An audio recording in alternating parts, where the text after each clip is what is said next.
ये देखें चावल का एक एक दाना अलग बना है। बिस्मिल्लाहिर्रहमानिर्रहीम। अस्सलाम वालेकुम। आज मैं आपको टिप एंड ट्रिक के साथ खिले खिले मटर वाले चावल बनाने का तरीका बता रही हूँ। ये चावल बहुत मज़े के बने, आप इसको ज़रूर बनाएं। मेरे चैनल को सब्सक्राइब करें। इजाज़त नोट कर लें, इसको बना लेते हैं। 2 कप बनास्पति चावल। इन चावलों को धो लेते हैं। चावलों को 3 से 4 बार धो लिया। चावलों को 40 मिनट भिगो लेते हैं। आपके सेला राइस है, आप 2 घंटे भिगोएं। तेल डाल लेते हैं। एक बड़ा प्याज काट लिया है। प्याज को हल्का गुलाबी रंग आने तक पकाना है। आधा चम्मच सफ़ेद ज़ीरा साबुत, 1 चम्मच लहसुन अदरक पिसा हुआ। लहसुन अदरक पिसा हुआ डाल के 1 मिनट पकाना है। तेज़पात डाल लेते हैं। 4 लौंग,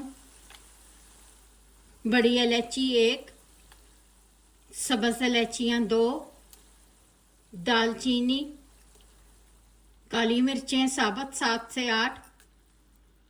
इनको मिक्स करें। एक छोटा साइज का कटा हुआ टमाटर डाल लेते हैं। टमाटर को इतनी देर पकाएं टमाटर मिक्स हो जाएं।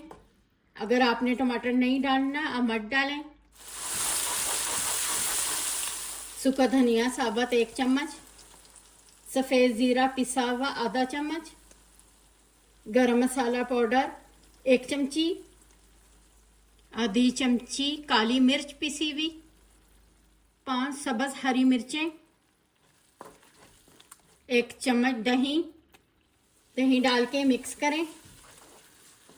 कटा हुआ बारीक अदरक, 1.5 कप मटर डाल लेते हैं।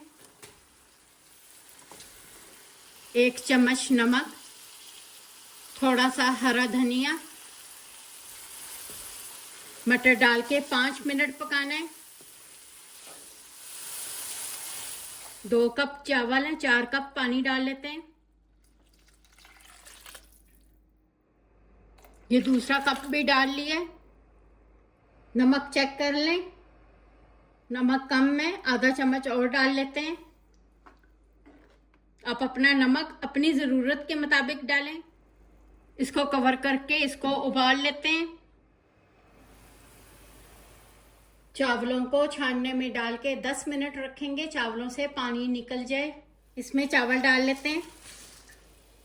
इनको मिक्स करें। तेज़ आंच करके चावलों को 5 मिनट पका लेते हैं। इनको कवर करें। जब इतना पानी रह जाए आंच को हल्का कर लेते हैं। इनको मिक्स करें। इनको कवर करके हल्की आंच पे 20 मिनट पका लेते हैं। इनको मिक्स करें। कपड़े से कवर करके 5 मिनट इनको रखना है। आंच बंद कर ली है। चावलों को बगैर कवर किए 5 मिनट रख लेते हैं। इनको कवर कर लेते हैं। कवर करके चावलों को 5 मिनट रख लेते हैं। चावलों को निकाल लेते हैं।